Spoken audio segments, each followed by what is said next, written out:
Pada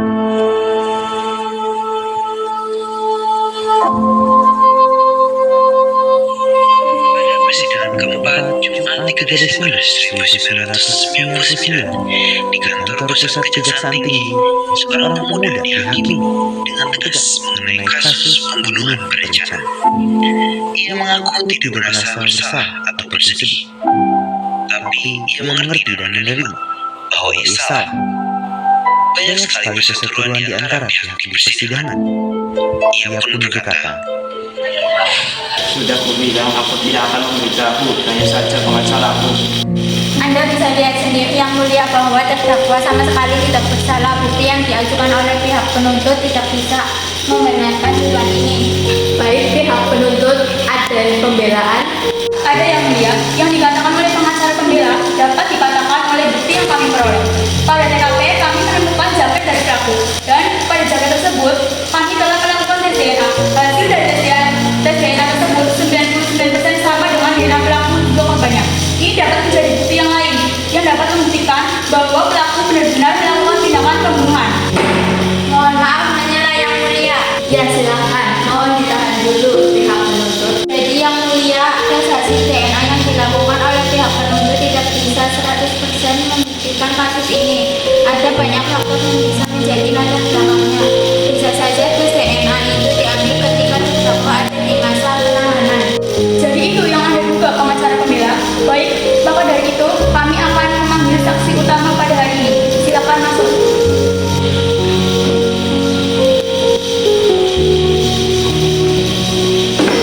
Inilah saksi utama pada hari ini, sang calon korban pelaku yang gagal terbunuh. Kepada saksi dipersilakan untuk berbicara.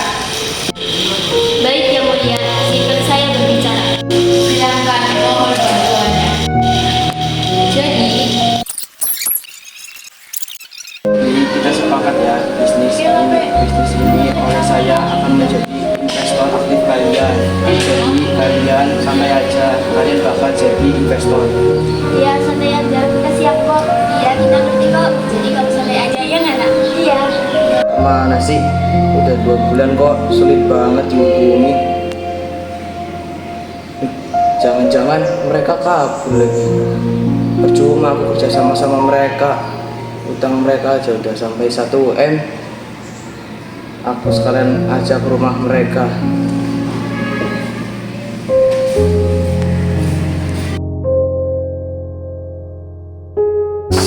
Ya siapa?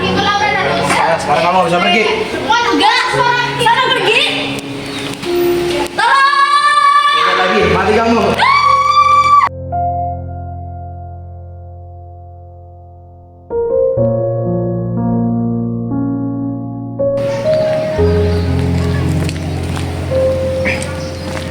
Halo Pak, permisi. Ya, apa ya? Apakah Bapak melihat kejadian yang mencurigakan di daerah sini? Tidak ada apa-apa di sini. Saya permisi dulu, lagi ada urusan.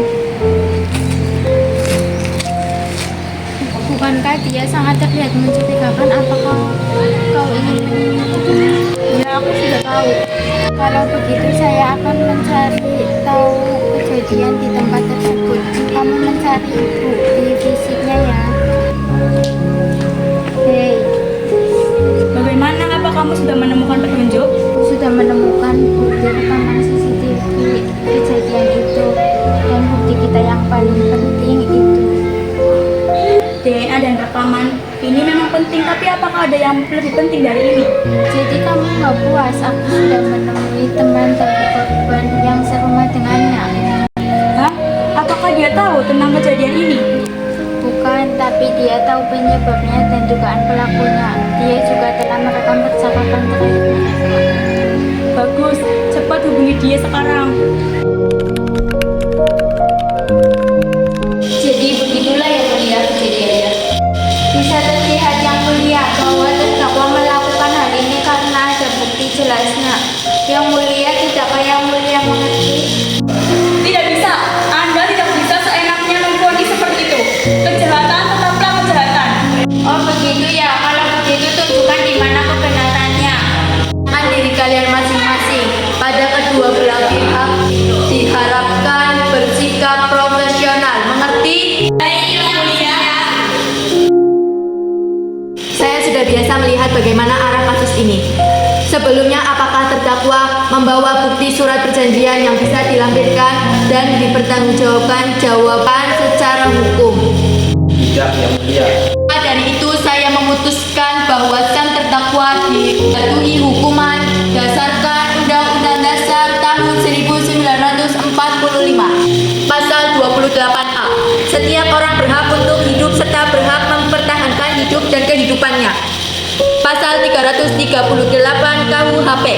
Barang siapa yang sengaja merampas nyawa orang lain diancam karena pembunuhan dengan pidana penjara paling lama 15 tahun. Pasal 339 KUHP. Pembunuhan yang diikuti sertai atau didahului oleh kejahatan dan dengan jeratan hukuman mati. Tidak bisa begitu. Ada apa terdakwa? Membunuh dengan hal yang jelas ini karena pengkhianatan. Bagaimana dengan orang lain yang seperti korupsi, kesal, dan lain-lain dihukum dengan lebih ringan?